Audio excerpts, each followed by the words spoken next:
Praise the Lord. मारानाथा। मैं परमेश्वर का धन्यवाद करता ਹਾਂ कि परमेश्वर ने एक बार फिर ਤੋਂ ਸਾਨੂੰ ਮੌਕਾ ਦਿੱਤਾ ਹੈ ਕਿ ਅਸੀਂ ਪਰਮੇਸ਼ਰ ਦੇ ਵਚਨ ਨੂੰ ਸਿੱਖ ਸਕੀਏ। ਪਿਛਲੇ ਦਿਨਾਂ ਤੋਂ ਅਸੀਂ ਪਰਮੇਸ਼ਰ ਦੇ ਵਚਨ ਦੇ ਬਾਰੇ ਸਿੱਖ ਰਹੇ ਹਾਂ। ਸਾਡਾ ਵਿਸ਼ਾ ਬਾਈਬਲ ਕੀ ਹੈ, ਜਿਸ ਦੇ ਬਾਰੇ ਆਪਾਂ 4 ਭਾਗਾਂ ਦੇ ਵਿੱਚ ਥੋੜਾ ਸਿੱਖਿਆ ਆ। ਔਰ ਉਸ ਦੇ ਵਿੱਚ ਅਸੀਂ ਸਿੱਖ ਰਹੇ ਸੀ ਕਿ ਪਰਮੇਸ਼ਰ ਦਾ ਵਚਨ ਮੇਰੇ ਆਤਮਾ ਦਾ ਭੋਜਨ ਹੈ। ਤੋ ਹੁਣ ਅਸੀਂ ਅੱਜ ਇਹ ਸਿੱਖਣ ਦੇ ਲਈ ਜਾ ਰਹੇ ਹਾਂ ਕਿ ਪਰਮੇਸ਼ਰ ਦਾ ਵਚਨ ਸ਼ੀਸ਼ਾ ਹੈ। ਜਿਸ ਤਰ੍ਹਾਂ ਕਿ ਪਿਛਲੇ ਦਿਨਾਂ ਤੋਂ ਜਦੋਂ ਅਸੀਂ ਪਰਮੇਸ਼ਰ ਦੇ ਵਚਨ ਨੂੰ ਸਿੱਖ ਰਹੇ ਸੀ ਤਾਂ ਮੈਂ ਦੱਸਿਆ ਸੀ ਕਿ ਪਰਮੇਸ਼ਰ ਦੇ ਵਚਨ ਨੂੰ ਕਈ ਨਾਮ ਦਿੱਤੇ ਗਏ ਆ। ਪਹਿਲੀ ਗੱਲ ਆਪਾਂ ਦੇਖੀ ਸੀ ਕਿ ਪਵਿੱਤਰ ਬਾਈਬਲ ਕੀ ਹੈ। ਪਵਿੱਤਰ ਬਾਈਬਲ ਪਰਮੇਸ਼ਰ ਦਾ ਵਚਨ ਹੈ। ਔਰ ਪਰਮੇਸ਼ਰ ਦੇ ਵਚਨ ਨੂੰ ਕੀ ਨਾਮ ਬਾਈਬਲ ਦੇ ਵਿੱਚ ਦਿੱਤੇ ਗਏ। ਔਰ ਪਹਿਲੇ ਨਾਮ ਬਾਰੇ ਅਸੀਂ ਦੇਖਿਆ ਕਿ ਪਰਮੇਸ਼ਰ ਦਾ ਵਚਨ ਮੇਰੇ ਆਤਮਾ ਦਾ ਭੋਜਨ ਹੈ। ਅੱਜ ਅਸੀਂ ਅਗਲਾ ਦੇਖਣ ਲਈ ਜਾ ਰਹੇ ਹਾਂ ਕਿ ਪਰਮੇਸ਼ਰ ਦਾ ਵਚਨ ਇੱਕ ਸ਼ੀਸ਼ਾ ਹੈ।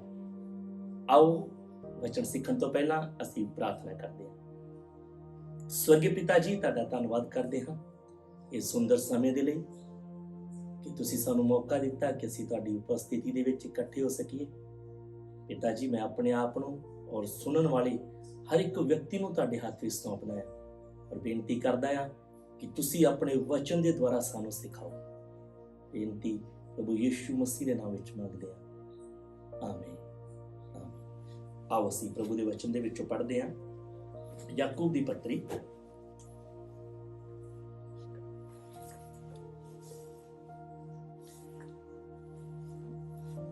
ਪਰਮੇਸ਼ਰ ਦੇ ਵਚਨ ਚੋਂ ਆਪਾਂ ਪੜ੍ਹਦੇ ਹਾਂ ਯਾਕੂਬ ਦੀ ਪੱਤਰੀ 1 ਅਧਿਆਏ ਉਸ ਦੇ 23 ਤੋਂ 25 ਵਚਨ ਤੱਕ ਮੈਂ ਪੜ੍ਹਦਾ ਹਾਂ।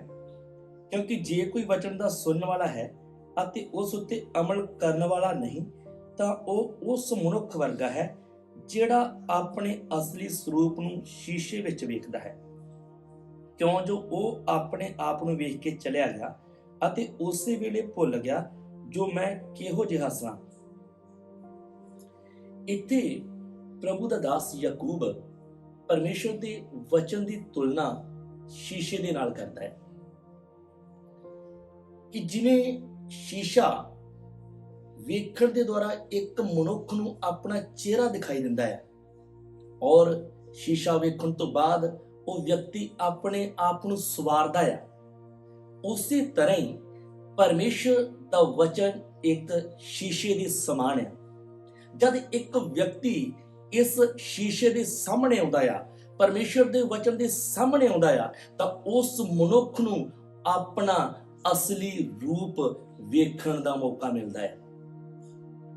ਔਰ ਜਿਵੇਂ ਇੱਕ ਆਮ ਸ਼ੀਸ਼ੇ ਦੇ ਸਾਹਮਣੇ ਆਉਣ ਤੋਂ ਬਾਅਦ ਇੱਕ ਵਿਅਕਤੀ ਆਪਣੇ ਆਪ ਨੂੰ ਸਵਾਰਦਾ ਆ, ਉਸੇ ਤਰ੍ਹਾਂ ਹੀ ਜਦ ਅਸੀਂ ਪਰਮੇਸ਼ਰ ਦੇ ਵਚਨ ਦੇ ਸਾਹਮਣੇ ਆਉਂਦੇ ਆ ਤਾਂ ਸਾਡੇ ਕੋਲ ਮੌਕਾ ਹੁੰਦਾ ਆ ਆਪਣੇ ਆਪ ਨੂੰ ਠੀਕ ਕਰਨ ਦਾ।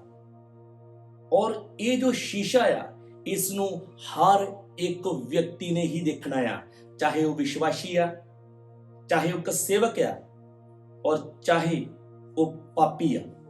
ਪਾਪੀ ਵਿਅਕਤੀ ਦਾ ਰੂਪ ਵੀ ਇਹ ਸ਼ੀਸ਼ਾ ਦਿਖਾ ਦਿੰਦਾ ਹੈ, ਕਿਉਂਕਿ ਇਹ ਜੋ ਸ਼ੀਸ਼ਾ ਆ ਇਹ ਕਿਸੇ ਨੂੰ ਝੂਠ ਨਹੀਂ ਬੋਲਦਾ, ਇਹ ਸੱਚ ਬੋਲਦਾ ਹੈ। ਅਸੀਂ ਆਪਣੇ ਜੀਵਨ ਦੇ ਵਿੱਚ ਜਦੋਂ ਚੱਲ ਰਹੇ ਹਾਂ, ਹੋ ਸਕਦਾ ਸਾਡੇ ਜੀਵਨ ਦੇ ਵਿੱਚ ਬਹੁਤ ਸਾਰੀਆਂ ਕਮੀਆਂ ਆ ਜਿਸ ਨੂੰ ਦੂਸਰੇ ਲੋਕ ਸਾਨੂੰ ਦੱਸਣ ਤੋਂ, ਬੋਲਣ ਤੋਂ ਡਰਦੇ ਹੋਣ, ਪਰ ਜਦੋਂ ਅਸੀਂ ਪਰਮੇਸ਼ਰ ਦੇ ਵਚਨ ਦੇ ਸਾਹਮਣੇ ਆਵਾਂਗੇ ਤਾਂ ਇਹ ਵਚਨ ਕਿਸੇ ਦਾ ਲਿਹਾਜ਼ ਨਹੀਂ ਕਰਦਾ। ਅਸੀਂ ਜੋ ਹਾਂ, ਸਾਡਾ ਸਹੀ ਰੂਪ ਇਹ ਵਚਨ ਸਾਨੂੰ ਦਿਖਾ ਦੇਵੇਗਾ। ਪਰ ਦੁੱਖ ਦੀ ਗੱਲ ਇਹ ਆ ਕਿ ਅੱਜ ਜਦ ਇੱਕ ਵਿਅਕਤੀ ਇਸ ਸ਼ੀਸ਼ੇ ਨੂੰ ਦੇਖਦਾ ਹੈ, ਇਸ ਸ਼ੀਸ਼ੇ ਨੂੰ ਦੇਖਣ ਤੋਂ ਬਾਅਦ ਆਪਣੇ ਅਸਲੀ ਰੂਪ ਨੂੰ ਭੁੱਲ ਜਾਂਦਾ ਆ ਕਿ ਮੈਂ ਕਿਹੋ ਜਿਹਾ ਸਾਂ।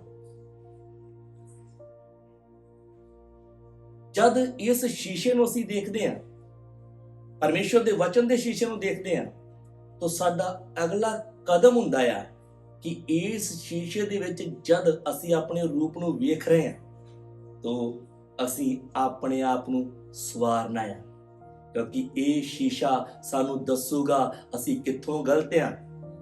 ਇਹ ਸ਼ੀਸ਼ਾ ਸਾਨੂੰ ਸ਼ੁੱਧ ਕਰ ਦੂਗਾ, ਇਹ ਸ਼ੀਸ਼ਾ ਸਾਨੂੰ ਪਵਿੱਤਰ ਕਰ ਦੂਗਾ। ਔਰ ਪਰਮੇਸ਼ਰ ਦੇ ਵਚਨ ਦੇ ਵਿੱਚ ਆਪਾਂ ਬਹੁਤ ਉਦਾਹਰਨਾਂ ਦੇਖਦੇ ਹਾਂ ਜਦ ਪਰਮੇਸ਼ਰ ਦੇ ਨਬੀਆਂ ਦੇ ਦੁਆਰਾ, ਪਰਮੇਸ਼ਰ ਦੇ ਸੇਵਕਾਂ ਦੇ ਦੁਆਰਾ ਜਾਂ ਖੁਦ ਪ੍ਰਭੂ ਯੀਸ਼ੂ ਦੇ ਦੁਆਰਾ ਜਦ ਸ਼ੀਸ਼ਾ ਲੋਕਾਂ ਨੂੰ ਦਿਖਾਇਆ ਗਿਆ ਤਾਂ ਜਾਂ ਤਾਂ ਉਹਨਾਂ ਲੋਕਾਂ ਨੇ ਉਸ ਸ਼ੀਸ਼ੇ ਵੱਲ ਦੇਖ ਕੇ ਆਪਣੇ ਆਪ ਨੂੰ ਠੀਕ ਕਰ ਲਿਆ, ਪਰ ਜਾਂ ਉਹਨਾਂ ਲੋਕਾਂ ਨੇ ਇਸ ਸ਼ੀਸ਼ੇ ਦਾ ਵਿਰੋਧ ਕੀਤਾ। ਅਸੀਂ ਦੇਖਦੇ ਹਾਂ ਕਿ ਅੱਜ ਜਦ ਬਹੁਤ ਵਾਰ ਲੋਕਾਂ ਨੂੰ ਪਰਮੇਸ਼ਰ ਦੇ ਵਚਨ ਦਾ ਸ਼ੀਸ਼ਾ ਦਿਖਾਇਆ ਜਾਂਦਾ ਹੈ ਤਾਂ ਉਹ ਆਪਣੇ ਆਪ ਨੂੰ ਠੀਕ ਕਰਨ ਦੇ ਬਜਾਏ ਉਹ ਸ਼ੀਸ਼ੇ ਦਾ ਵਿਰੋਧ ਕਰਨਾ ਸ਼ੁਰੂ ਕਰ ਦਿੰਦੇ ਆ ਜਾਂ ਸ਼ੀਸ਼ਾ ਵਿਖਾਉਣ ਵਾਲੇ ਦਾ ਵਿਰੋਧ ਕਰਨਾ ਸ਼ੁਰੂ ਕਰ ਦਿੰਦੇ ਆ। ਮੈਨੂੰ ਇੱਕ ਕਹਾਣੀ ਯਾਦ ਆ ਰਹੀ ਆ। ਇੱਕ ਵਿਅਕਤੀ ਸੀ ਜੋ ਜੰਗਲ ਦੇ ਵਿੱਚ ਹੀ ਰਿਹਾ, ਬਚਪਨ ਤੋਂ ਹੀ ਜੰਗਲ ਦੇ ਵਿੱਚ ਹੀ ਉਸਦਾ ਬਚਪਨ ਬੀਤਿਆ, ਜੰਗਲ ਦੇ ਵਿੱਚ ਹੀ ਉਹ ਜਵਾਨ ਹੋਇਆ ਔਰ ਉਸਨੇ ਕਦੀ ਵੀ ਆਪਣਾ ਰੂਪ ਨਹੀਂ ਕਿਤੇ ਦੇਖਿਆ। ਉਸਦੀ ਦਾੜੀ ਵੱਧਦੀ ਗਈ, ਵਾਲ ਵੱਧਦੇ ਗਏ ਔਰ ਇੱਕ ਦਿਨ ਉਹ ਸ਼ਹਿਰ ਦੇ ਵਿੱਚ ਆ ਗਿਆ। ਜਦੋਂ ਸ਼ਹਿਰ ਦੇ ਵਿੱਚ ਆਇਆ ਤਾਂ ਸ਼ਹਿਰ ਦੇ ਵਿੱਚ ਵੜਦੇ ਹੀ ਉਹਨੇ ਸ਼ੀਸ਼ਾ ਦੇਖਿਆ। ਜਦ ਉਸਨੇ ਸ਼ੀਸ਼ੇ ਨੂੰ ਦੇਖਿਆ ਤਾਂ ਉਸਨੇ ਸ਼ੀਸ਼ੇ ਨੂੰ ਤੋੜ ਦਿੱਤਾ ਔਰ ਉਸਨੇ ਇਹ ਕਿਹਾ ਕਿ ਇਹ ਕੌਣ ਆ ਜਿਸ ਨੂੰ ਮੈਂ ਦੇਖ ਰਿਹਾ ਹਾਂ, ਕਿਉਂਕਿ ਉਸਨੇ ਕਦੇ ਵੀ ਸ਼ੀਸ਼ਾ ਨਹੀਂ ਸੀ ਦੇਖਿਆ। ਇਸੇ ਤਰ੍ਹਾਂ ਹੀ ਅੱਜ ਜਦੋਂ ਲੋਕ ਆਪਣਾ ਜੀਵਨ ਬਤੀਤ ਕਰ ਰਹੇ ਆ, ਉਹਨਾਂ ਨੂੰ ਲੱਗਦਾ ਆ ਅਸੀਂ ਠੀਕ ਰਾਹ ਤੇ ਚੱਲ ਰਹੇ ਆ, ਅਸੀਂ ਬਿਲਕੁਲ ਸਹੀ ਫੈਸਲੇ ਕੀਤੇ ਆ, ਪਰ ਜਦ ਉਹ ਪਰਮੇਸ਼ਰ ਦੇ ਵਚਨ ਦੇ ਸਾਹਮਣੇ ਆਉਂਦੇ ਆ ਔਰ ਤਦ ਇਹ ਪਰਮੇਸ਼ਰ ਦਾ ਵਚਨ ਜੋ ਸ਼ੀਸ਼ੇ ਦੇ ਸਮਾਨ ਆ, ਇਹ ਉਸ ਮਨੁੱਖ ਦਾ ਅਸਲੀ ਰੂਪ ਨੂੰ ਵਿਖਾਉਂਦਾ ਆ, ਕਿਉਂਕਿ ਇਹ ਵਚਨ ਦੋ ਧਾਰੀ ਤਲਵਾਰ ਨਾਲੋਂ ਤਿੱਖਾ ਆ ਜੋ ਕੱਟਦਾ ਆ ਔਰ ਮਨ ਦੀਆਂ ਧਾਰਨਾਵਾਂ ਨੂੰ ਜਾਂਚ ਲੈਂਦਾ ਆ।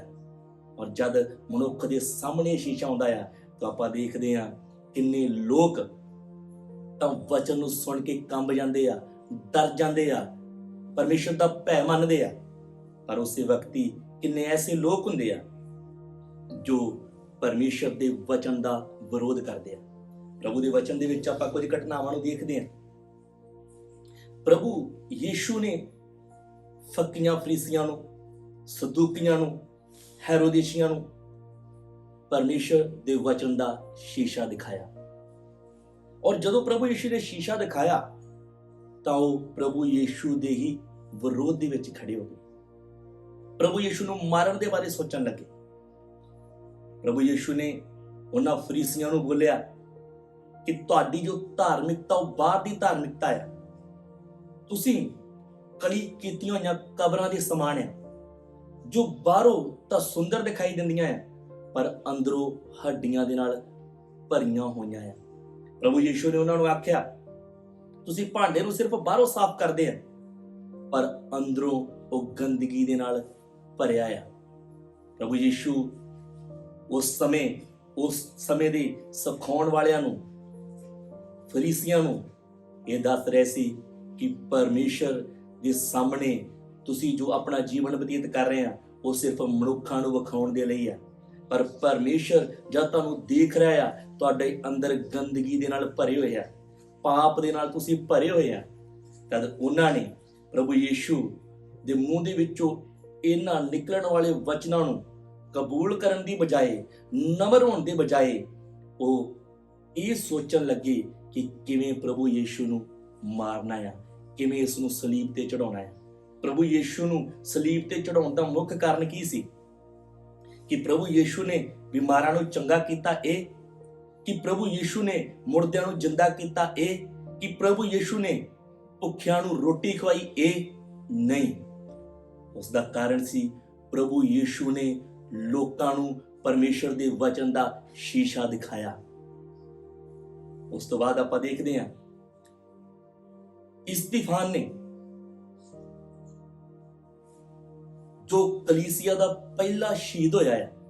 ਜਦ ਪ੍ਰਭੂ ਦੀ ਕਲੀਸਿਆ ਦਿਨ ਪ੍ਰਤੀ ਦਿਨ ਵਧਣ ਲੱਗੀ, ਤਦ 7 ਲੋਕਾਂ ਨੂੰ ਚੁਣਿਆ ਗਿਆ ਜੋ ਲੋਕ ਖਿਲਾਉਣ ਪਿਲਾਉਣ ਦੀ ਸੇਵਾ ਕਰ ਸਕਣ। ਪਰ ਉਹਨਾਂ 7 ਦੇ ਵਿੱਚੋਂ ਇੱਕ ਸੀ ਇਸਤੀਫਾਨ, ਜਿਸ ਨੂੰ ਸਤੀਫਨੁਸ ਕਹਿੰਦੇ ਆ ਜਾਂ ਸਟੀਫਨ ਵੀ ਕਹਿੰਦੇ ਆ। ਤੋ ਇਸਤੀਫਾਨ ਦੇ ਨਾਲ ਕੁਝ ਲੋਕ ਬਹਿਸ ਕਰਨ ਲੱਗੇ। ਤਦ ਇਸਤੀਫਾਨ ਨੇ ਉਹਨਾਂ ਲੋਕਾਂ ਨੂੰ ਪਰਮੇਸ਼ਰ ਦੇ ਵਚਨ ਦਾ ਸ਼ੀਸ਼ਾ ਦਿਖਾਇਆ। ਇਸਤੀਫਾਨ ਨੇ ਉਹਨਾਂ ਲੋਕਾਂ ਦੇ ਸਾਹਮਣੇ ਜਦੋਂ ਪਰਮੇਸ਼ਰ ਦੇ ਵਚਨ ਦੀ ਸੱਚਾਈ ਨੂੰ ਰੱਖਿਆ, ਤਦ ਉਹਨਾਂ ਲੋਕਾਂ ਨੇ ਇਸਤੀਫਾਨ ਨੂੰ ਪੱਥਰਵਾਹ ਦੇ ਨਾਲ ਮਾਰ ਦਿੱਤਾ। ਮੇਰੇ ਪਿਆਰਿਓ, ਜਦ ਵੀ ਪਰਮੇਸ਼ਰ ਦੇ ਵਚਨ ਦੇ ਤੁਸੀਂ ਸਾਹਮਣੇ ਆਉਣੇ ਆ, ਤਾਂ ਇਹ ਯਾਦ ਰੱਖਣਾ ਆ, ਇਹ ਵਚਨ ਤੁਹਾਨੂੰ ਕੱਟੇਗਾ। ਇਹ ਵਚਨ ਤੁਹਾਡੀਆਂ ਖੂਬੀਆਂ ਨਹੀਂ ਦੱਸੂ ਤੁਸੀਂ ਕਿੰਨੀਆਂ ਖੂਬੀਆਂ ਦੇ ਮਾਲਕ ਆ। ਇਹ ਵਚਨ ਦੱਸੇਗਾ ਤੁਸੀਂ ਕਿੱਥੋਂ ਆਪਣੇ ਆਪ ਨੂੰ ਠੀਕ ਕਰਨਾ ਹੈ।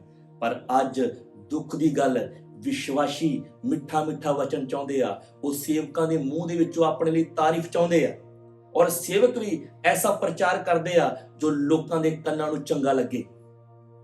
ਪਰ ਪਰਮੇਸ਼ਰ ਦੇ ਵੱਲੋਂ ਜੋ ਵਚਨ ਹੁੰਦਾ ਆ, ਉਹ ਇੱਕ ਸ਼ੀਸ਼ੇ ਦੇ ਸਮਾਨ ਹੁੰਦਾ ਆ ਜੋ ਮਨੁੱਖ ਦਾ ਸਹੀ ਰੂਪ ਉਸ ਨੂੰ ਦਿਖਾਉਂਦਾ ਹੈ।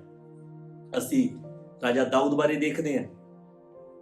ਦਾਊਦ ਨੇ ਜਦ ਵਿਚਾਰ ਕਰ ਦਿੱਤਾ ਹਿੱਤੀ ਊਰੀਆ ਦੀ ਪਤਨੀ ਬੇਤਸ਼ਬਾ ਦੇ ਨਾਲ, ਤਾਂ ਦਾਊਦ ਉਸ ਪਾਪ ਨੂੰ ਛੁਪਾ ਕੇ ਬੈਠਾ ਹੈ।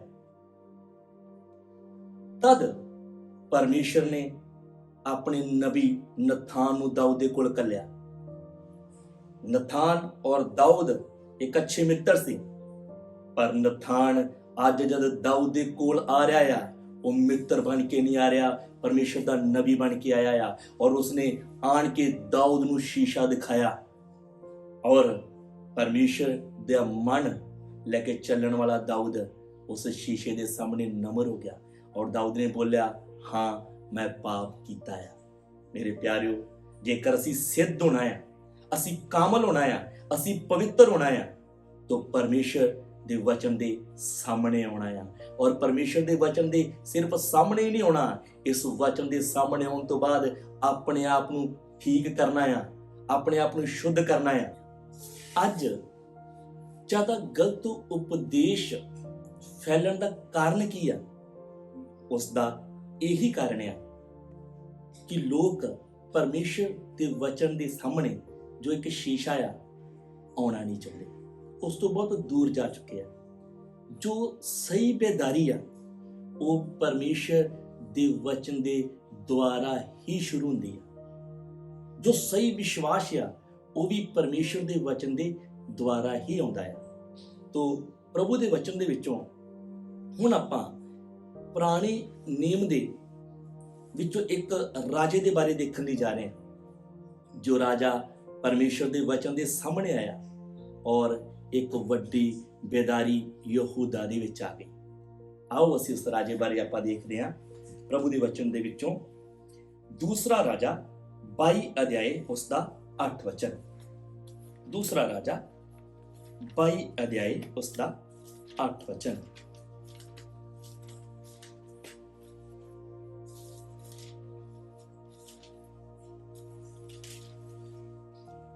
ਮੈਂ ਇੱਕ ਵਚਨ ਤੋਂ ਪਹਿਲਾਂ ਪੜ੍ਹਦਾ ਹਾਂ। ਜਦ ਯੋਸ਼ੀਆ ਰਾਜ ਕਰਨ ਲੱਗਾ ਤਾਂ ਉਹ 8 ਵਰ੍ਹਿਆਂ ਦਾ ਸੀ ਅਤੇ ਉਸਨੇ ਯਰੂਸ਼ਲਮ ਵਿੱਚ 31 ਵਰ੍ਹੇ ਰਾਜ ਕੀਤਾ।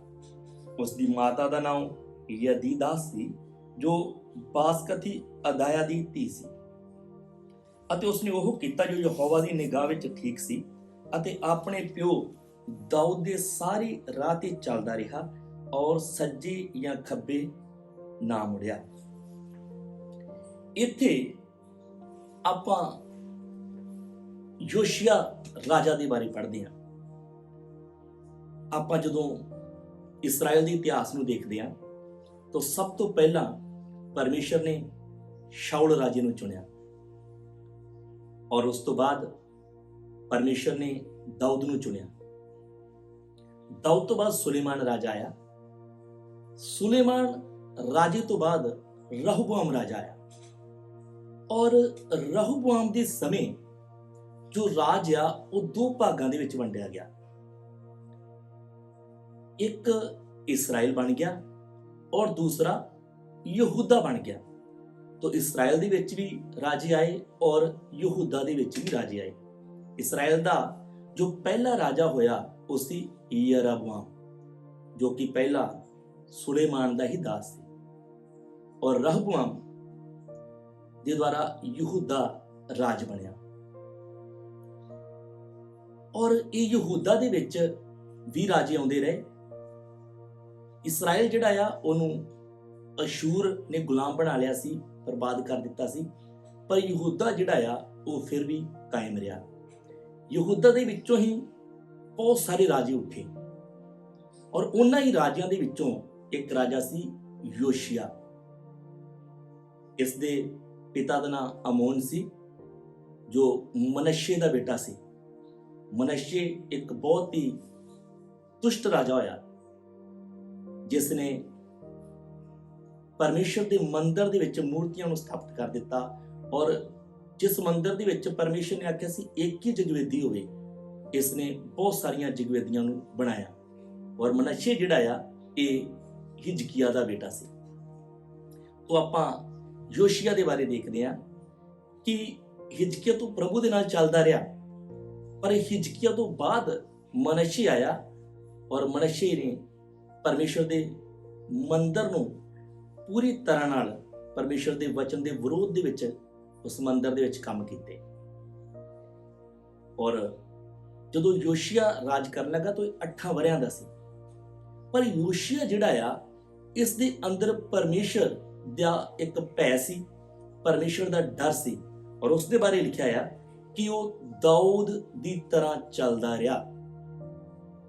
ਜਿੰਨੇ ਵੀ ਲੋਕ ਆਪਾਂ ਪ੍ਰਭੂ ਨਾਲ ਪਿਆਰ ਕਰਨ ਵਾਲੇ ਦੇਖਦੇ ਹਾਂ, ਪਰਮੇਸ਼ਰ ਦੇ ਲਈ ਅਣਖ ਰੱਖਣ ਵਾਲੇ ਦੇਖਦੇ ਹਾਂ, ਉਹਨਾਂ ਦੇ ਵਿੱਚ ਇੱਕ ਖਾਸ ਗੱਲ ਪਾਈ ਜਾਂਦੀ ਆ ਕਿ ਉਹ ਪਰਮੇਸ਼ਰ ਦੇ ਮੰਦਰ ਨੂੰ ਬਹੁਤ ਪਿਆਰ ਕਰਦੇ ਸੀ।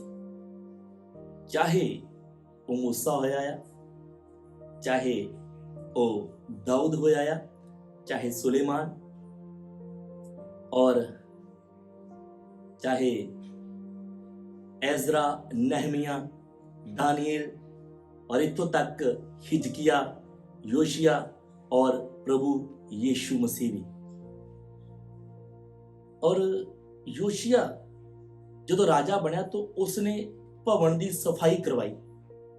उस समय भी भवन हैगा सी जो कि सुलेमान के द्वारा बनाया गया भवन सी। उस भवन की योशिया ने सफाई करवाई और जदों सफाई कर रहे सी तो सफाई करदियां हिलकिया जाजक नूं एक व्यवस्था की पोथी लभी। वो वचन आपां पढ़दे हां।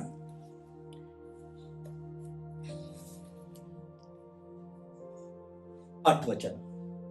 तद हिलकिया प्रधान जाजक ने सफान लखारी नूं आख्या, मैनूं यहोवा दे भवन विचों व्यवस्था की पोथी लभी है। ਅਤੇ ਹਿਲਕਿਆ ਨੇ ਉਹ ਪੋਥੀ ਸਫਾਨ ਨੂੰ ਦਿੱਤੀ ਅਤੇ ਉਸਨੇ ਪੜ੍ਹੀ। ਪਰਮੇਸ਼ਰ ਨੇ ਜਦੋਂ ਆਪਣੀ ਵਿਵਸਥਾ ਦਿੱਤੀ ਤਾਂ ਵਿਵਸਥਾ ਦੇ ਵਿੱਚ ਪਰਮੇਸ਼ਰ ਨੇ ਆਖਿਆ ਸੀ ਕਿ ਇਹ ਜਿਹੜੀ ਵਿਵਸਥਾ ਆ ਇਸ ਦੀ ਤੁਸੀਂ ਨਕਲ ਕਰਕੇ ਇੱਕ ਰਾਜੇ ਨੂੰ ਦੇਣੀ ਆ ਔਰ ਇੱਕ ਜਾਜਕ ਨੂੰ ਦੇਣੀ ਆ। ਚਾਹੇ ਰਾਜਾ ਰਾਜ ਕਰਦਾ ਆ पर उसने भी राज व्यवस्था के अनुसार करना है। और दूसरी नकल जिहड़ी है जाजक नूं देनी आ। जाजक ने जो भी जाजकाई दा काम करना है परमेश्वर के मंदिर दे विच वो भी व्यवस्था के अनुसार करना है।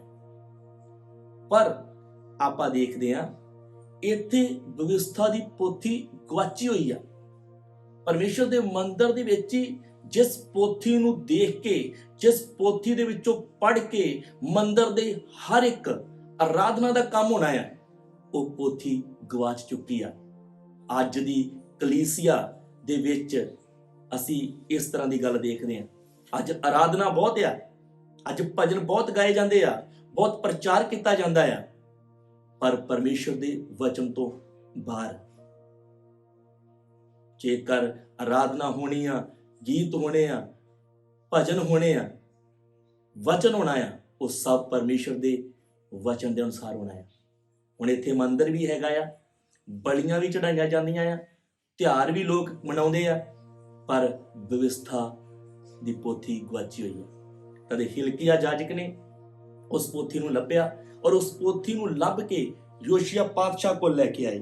ਔਰ ਜਦੋਂ ਯੋਸ਼ੀਆ ਪਾਤਸ਼ਾਹ ਦੇ ਕੋਲ ਪੋਥੀ ਨੂੰ ਪੜ੍ਹਿਆ ਗਿਆ ਤਾਂ 10 ਵਚਨ ਚ ਆਪਾਂ ਪੜ੍ਹਦੇ ਹਾਂ, ਤਦ ਸਫਾਨ ਲਿਖਾਰੀ ਨੇ ਪਾਤਸ਼ਾਹ ਨੂੰ ਦੱਸਿਆ ਕਿ ਹਿਲਕੀਆ ਜਾਜਕ ਨੇ ਇੱਕ ਪੋਥੀ ਮੈਨੂੰ ਫੜਾਈ ਹੈ। ਔਰ ਸਫਾਨ ਨੇ ਉਹਨੂੰ ਪਾਤਸ਼ਾਹ ਦੇ ਸਾਹਮਣੇ ਪੜ੍ਹਿਆ ਤਾਂ ਇਉਂ ਹੋਇਆ, ਭਾਈ ਜਦ ਪਾਤਸ਼ਾਹ ਨੇ ਵਿਵਸਥਾ ਦੀ ਪੋਥੀ ਦੀਆਂ ਗੱਲਾਂ ਸੁਣੀਆਂ ਤਾਂ ਉਹਨੇ ਆਪਣੇ ਵਸਤਰ ਪਾੜੇ। ਯੋਸ਼ੀਆ ਪਾਤਸ਼ਾਹ ਨੇ ਪਰਮੇਸ਼ਰ ਦੀ ਵਿਵਸਥਾ ਦੀਆਂ ਗੱਲਾਂ ਨੂੰ ਸੁਣ ਕੇ ਆਪਣੇ ਵਸਤਰ ਪਾੜ ਲਏ। ਹੇ ਰਾਜਾ, ਤੂੰ ਕਿਉਂ ਆਪਣੇ ਵਸਤਰ ਪਾੜ ਰਿਹਾ ਆ? ਕਿਉਂਕਿ ਸ਼ੀਸ਼ਾ ਯੋਸ਼ੀਆ ਪਾਤਸ਼ਾਹ ਨੇ ਦੇਖ ਲਿਆ ਆ। ਬੇਸ਼ੱਕ ਸਾਡੇ ਵਿੱਚ ਮੰਦਿਰ ਆ, ਬੇਸ਼ੱਕ ਸਾਡੇ ਵਿੱਚ ਆਰਾਧਨਾ ਸਮਾਨ ਆ, ਜਾਜਕ ਆ, ਮਹਾਜਾਜਕ ਆ, ਪਰ ਜੋ ਕੁਝ ਵੀ ਹੋ ਰਿਹਾ ਆ ਉਹ ਪਰਮੇਸ਼ਰ ਦੇ ਵਚਨ ਦੇ ਅਨੁਸਾਰ ਨਹੀਂ ਹੋ ਰਿਹਾ। ਤਦ ਯੋਸ਼ੀਆ ਪਾਤਸ਼ਾਹ ਨੇ ਆਪਣੇ ਕੱਪੜੇ ਪਾੜ ਲਏ ਔਰ ਫਿਰ ਇਹ ਪੋਥੀ ਸਭਨਾ ਲੋਕਾਂ ਨੂੰ ਸੁਣਾਈ ਗਈ। ਤਦ ਸਭਨਾ ਲੋਕਾਂ ਨੇ ਵੀ ਆਪਣੇ ਆਪ ਨੂੰ ਨਮਰ ਕੀਤਾ ਔਰ ਇਹ ਵਿਚਾਰ ਕੀਤਾ, ਜੋ ਵੀ ਸਾਡੀ ਅੱਜ ਦਸ਼ਾ ਆ, ਜੋ ਵੀ ਪਰਮੇਸ਼ਰ ਦਾ ਅੱਜ ਕ੍ਰੋਧ ਆ, ਉਸ ਦਾ ਕਾਰਨ ਇਹੀ ਆ ਕਿਉਂਕਿ ਅਸੀਂ ਪਰਮੇਸ਼ਰ ਦੀ ਵਿਵਸਥਾ ਤੋਂ ਬਹੁਤ ਦੂਰ ਜਾ ਚੁੱਕੇ ਹਾਂ।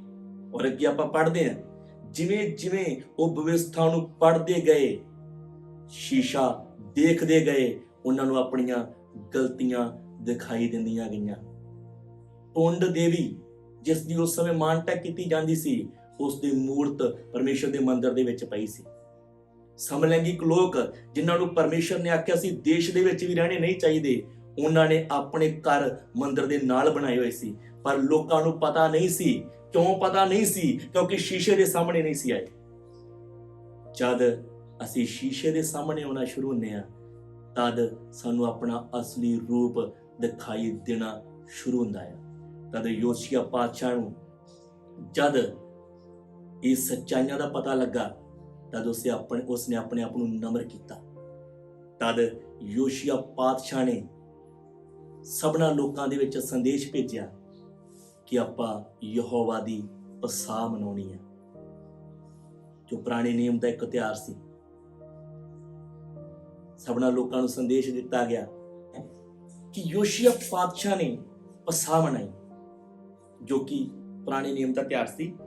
ਔਰ ਦੂਸਰਾ ਇਤਿਹਾਸ 35 ਅਧਿਆਇ ਉਸ ਦਾ 18 ਵਚਨ ਮੈਂ ਪੜ੍ਹਦਾ ਹਾਂ। ਇਹੋ ਜਿਹੀ ਪਸਾਹ ਇਸਰਾਇਲ ਵਿੱਚ ਸਾਮੂਏਲ ਨਬੀ ਦੇ ਦਿਨਾਂ ਤੋਂ ਨਹੀਂ ਮਨਾਈ ਗਈ ਅਤੇ ਇਸਰਾਇਲ ਦੇ ਕਿਸੇ ਪਾਤਸ਼ਾਹ ਨੇ ਇਹੋ ਜਿਹੀ ਪਸਾਹ ਨਹੀਂ ਮਨਾਈ ਜਿਹੜੀ ਯੋਸ਼ੀਆ ਔਰ ਜਾਜਕਾਂ ਔਰ ਲੇਵੀਆਂ ਔਰ ਸਾਰੀ ਯਹੂਦਾ ਔਰ ਸਾਰੇ ਇਸਰਾਇਲ ਜਿਹੜੇ ਹਾਜ਼ਰ ਸਨ ਔਰ ਯਰੂਸ਼ਲਮ ਦੇ ਵਾਸੀਆਂ ਨੇ ਮਨਾਈ। ਪ੍ਰਭੂ ਦੇ ਵਚਨ ਦੇ ਵਿੱਚ ਇੱਥੇ ਲਿਖਿਆ ਆ ਕਿ ਸਾਮੂਏਲ ਦੇ ਦਿਨਾਂ ਤੋਂ ਲੈ ਕੇ ਸਾਮੂਏਲ ਦੇ ਸਮੇਂ ਇਸ ਤਰ੍ਹਾਂ ਪਸਾਹ ਮਨਾਈ ਗਈ ਸੀ, ਪਰ ਉਸ ਤੋਂ ਬਾਅਦ ਕਿੰਨੇ ਰਾਜੇ ਆਏ, ਕਿਸੇ ਨੇ ਵੀ ਇੰਨੀ ਗੰਭੀਰਤਾ ਦੇ ਨਾਲ ਪਸਾਹ ਨਹੀਂ ਮਨਾਈ। ਇਸ ਤਰ੍ਹਾਂ ਦੀ ਪਸਾਹ ਕਿਉਂ? ਇਹ ਪਸਾਹ ਦੂਸਰਿਆਂ ਪਸਾਹ ਦੇ ਨਾਲੋਂ ਵੱਖਰੀ ਸੀ ਕਿਉਂਕਿ ਇਹ ਪਸਾਹ ਸ਼ੀਸ਼ਾ ਦੇਖਣ ਤੋਂ ਬਾਅਦ ਮਨਾਈ ਗਈ ਸੀ, ਪਰਮੇਸ਼ਰ ਦੇ ਵਚਨ ਦੇ ਅਨੁਸਾਰ। ਔਰ ਪਰਮੇਸ਼ਰ ਹਰ ਇੱਕ ਕੰਮ ਆਪਣੇ ਵਚਨ ਦੇ ਅਨੁਸਾਰ ਕਰਦਾ ਹੈ। ਯੋਸ਼ੀਆ ਇੱਕ ਰਾਜਾ ਹੋਣ ਦੇ ਬਾਵਜੂਦ ਵੀ ਜਦ ਪਰਮੇਸ਼ਰ ਦੇ ਵਚਨ ਦੇ ਸ਼ੀਸ਼ੇ ਨੂੰ ਦੇਖਿਆ, ਆਪਣੇ ਆਪ ਨੂੰ ਨਮਰ ਕੀਤਾ। ਤਾਂ ਪ੍ਰਭੂ ਦੇ ਵਚਨ ਦੇ ਵਿੱਚ ਆਪਾਂ ਦੇਖ ਰਹੇ ਸੀ ਕਿ ਪਰਮੇਸ਼ਰ ਦਾ ਵਚਨ ਇੱਕ ਸ਼ੀਸ਼ਾ ਆ। ਯੋਸ਼ੀਆ ਰਾਜਾ ਸੀ। ਅੱਜ ਚਾਹੇ ਅਸੀਂ ਕੁਝ ਵੀ ਹੋ ਸਕਦੇ ਹਾਂ, ਅਸੀਂ ਇੱਕ ਆਮ ਵਿਸ਼ਵਾਸੀ ਹੋ ਸਕਦੇ ਹਾਂ, ਆਰਾਧਕ ਹੋ ਸਕਦੇ ਹਾਂ, ਸੇਵਾ ਕਰਨ ਵਾਲੇ ਹੋ ਸਕਦੇ ਹਾਂ, ਪਰ ਪਰਮੇਸ਼ਰ ਦੇ ਵਚਨ ਦੇ ਸਾਹਮਣੇ, ਪਰਮੇਸ਼ਰ ਦੇ ਵਚਨ ਦੇ ਸ਼ੀਸ਼ੇ ਦੇ ਸਾਹਮਣੇ ਅਸੀਂ ਆਉਂਦੇ ਰਹਿਣਾ ਆ। ਔਰ ਸਿਰਫ ਉਸ ਦੇ ਸਾਹਮਣੇ ਹੀ ਨਹੀਂ ਆਉਣਾ, ਉਸ ਦੇ ਅਨੁਸਾਰ ਆਪਣੇ ਆਪ ਨੂੰ ਠੀਕ ਕਰਨਾ ਆ। ਆਈਏ ਆਪਣੀ ਅੱਖਾਂ ਨੂੰ ਬੰਦ ਕਰਾਂਗੇ ਔਰ ਪ੍ਰਾਰਥਨਾ ਕਰਦੇ ਹਾਂ। ਸਵਰਗੀ ਪਿਤਾ, ਤੁਹਾਡਾ ਧੰਨਵਾਦ ਕਰਦੇ ਹਾਂ ਤੁਹਾਡੇ ਵਚਨ ਲਈ। ਸੱਚਮੁੱਚ ਤੇਰਾ ਵਚਨ ਸ਼ੀਸ਼ੇ ਦੇ ਸਮਾਨ ਆ। ਤੂੰ ਸਾਨੂੰ ਸਾਡੇ ਮਾਰਗ ਤੋਂ ਠੀਕ ਕਰਦਾ ਆ। ਪਿਆਰੇ ਪ੍ਰਭੂ, ਜਿੰਨੇ ਵੀ ਲੋਕਾਂ ਨੇ ਤੇਰਾ ਵਚਨ ਸੁਣਿਆ, ਤੇਰਾ ਵਚਨ ਇੱਕ ਇੱਕ ਦੇ ਜੀਵਨ ਚ ਕੰਮ ਕਰੇ। ਸਾਰਾ ਆਦਰ ਅਸੀਂ ਤੁਹਾਡੇ ਹੀ ਪਵਿੱਤਰ ਨਾਮ ਨੂੰ ਦਿੰਦੇ ਹਾਂ। ਬੇਨਤੀ ਯੀਸ਼ੂ ਮਸੀਹ ਦੇ ਨਾਮ ਚ।